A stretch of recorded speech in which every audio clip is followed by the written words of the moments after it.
大家好，今天是2024年10月29日，星期二。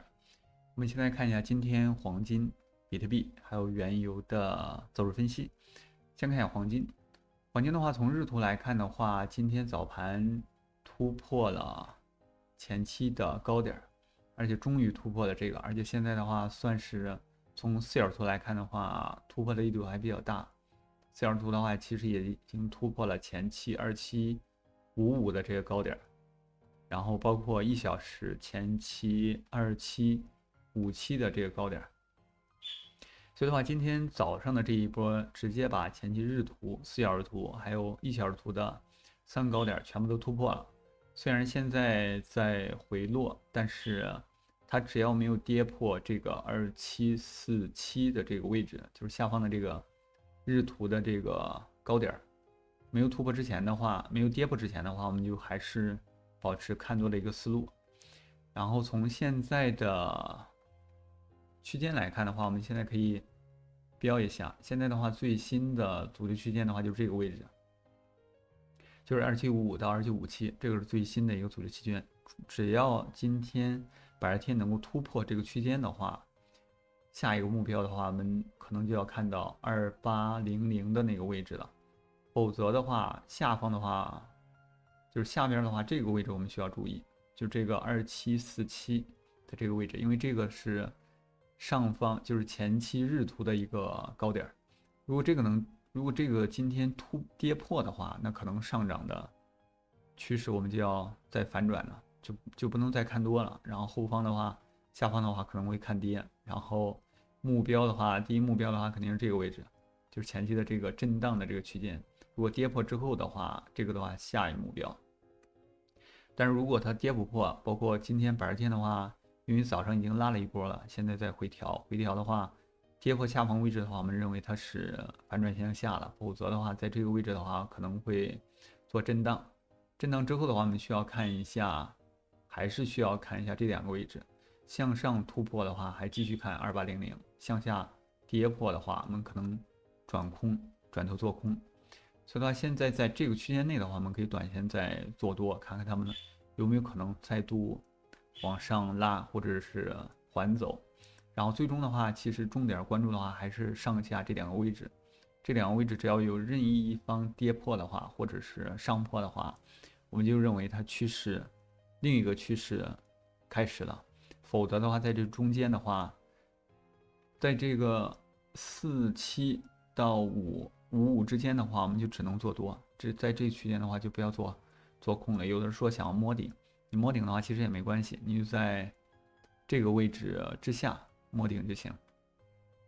止损的话就设在这个区间之上就行了，你可以设在60，但是不建议摸顶做空，因为现在的话4角图来看的话，它其实现在力度还是很大，所以而且4小时这1小时已经结束了，我们需要看一下它收盘的它那个力度。如果收盘的话，4小时这个柱体还比较长的话，那就有可能它有余力继续上冲。如果真能冲破这个区间的话，那后方的前方的那个目标的话就是2800，空间的话还比较大。这是黄金，然后我们现在看一下比特币。比特币的话，今天早盘拉升的话，比黄金是更有力度。很多可能看到这波走势的话，可能已经做多了，而且这个走势的话，从昨天这个高点突破这个高点之后的话，其实就是一直存在的。所以从昨天突破这个位置的话，其实有很多人就已经开始做多了。然后目标的话，前方的阻力的话就是这个位置，就是7.13W 这个位置。而且今天早盘的话，其实也有所突破，现在是在有部分回落。但这个回落的话可以忽略不计，而且看这个4小时、1小时和日图的这个走势来看的话，有可能会继续上冲。下一个目标的话，我们可以看一下，现在是7.13，下目标的话至少是7.2的这个位置。我们可以看一下，因为现在已经突破了，看一下扩展线。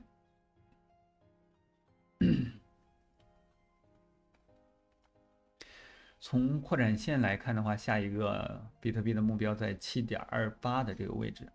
大概7.3呢。所以对于比特币来说的话，今天从它突破昨天的这个前期高点，就这个位置，从突破这个位置之后的话，我们其实就一直要看涨，然后下一目标的话就7.3，包括从当前的这个位置来说的话，我们也保持一个做多看多的一个思路。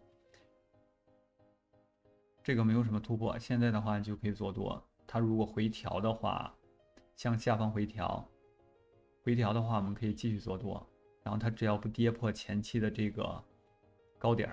我们就不认为它趋势反转。它只要不反转，任何的回调我们都可以做多。目标的话7.3这个位置，7.28到7.3的这个位置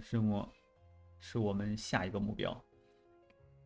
这是比特币，就是比特币的话，我们就保持做多的一个思路就行了，没有别的。然后我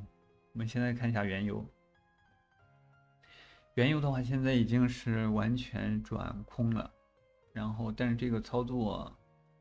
因为现在毕竟有外部环境在作用，所以这个真是下跌的话，风险稍微出一个消息的话，它就有可能会窜上去，所以的话这个。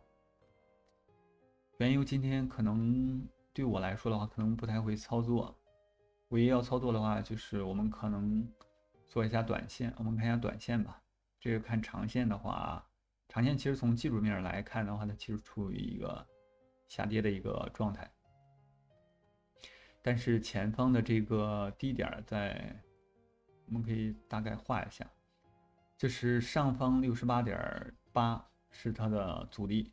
下方这个位置是它的支撑。然后从这个支撑来看的话，其实现在价格已经又再次接近这个支撑了。昨天的话，其实已经突破了，突破之后的话，下一个支撑的话就在再往下、再往前的一个支撑点，这个位置的话就比较远了，65了。所以的话，今天原油如果能突破，就是这4小时前期的这个低点的话，我们可以大致预估一下。就这个位置，如果今天能够突破的话，下方的目标的话就是65，这个空间的话可能就比较大了。然后如果突破不了的话，我们可能按震荡走势来走。然后前方的这个最新的阻力在这个位置，就这样。就是今天的话有可能会震荡，个人偏，如果让我来做单的话，我可能会做多，因为这个位置下跌的话，它只要没有跌破的话，上涨的空间。上涨的风险会比下跌的风险高，然后走势的话，我们就认为它是震荡吧。然后触底的话，我们就可以做多，每次触底的话就做多。现在的话，只要没有跌破下方这个区间的话，我是不会做空的。然后上方做多的话，目标的话就是前期这个位置，也不要贪多。如果能再次突破的话，突破这个位置之后的话，我们可能继续向上看多。好，这是原油。大概总结一下，就是黄金的话，我们今天4小时图来看的话，包括日图来看的话，已经突破了前期的这个高点，所以说从现在来看的话，方向的话偏多，而且在跌破这个45到47这个区间之前不做空，可以做多。然后目标的话就是前期55到57的这个区间，突破之后的话，目标2800。如果向下能够跌破这个2745到2747这个区间的话，我们可能会转头看空了。这是黄金，但是在这个内部区间，就是这个震荡区间之内的话，我们就只做多，回调做多。看一下比特币，比特币的话，我们刚才说了，它已经突破了日图前期的高点，所以的话，基于这个目标的话，我们下一个目标的话就是7.3W。现在的话，当前价是7.13，所以的话，后续有可能，而且4小时和1小时图的话，上冲力度还是有的，而且还没有减弱的一个迹象，所以现在做多也没有问题。然后原油的话，我们现在按震荡，然后接近下方的这个支撑的话可以做多，然后止损的话就在4小时图的前期的这个低点就行了，然后再往下跌的话就有可能是65。但是个人倾向于逢低做多。好，这是今天黄金、比特币和原油的走势分析。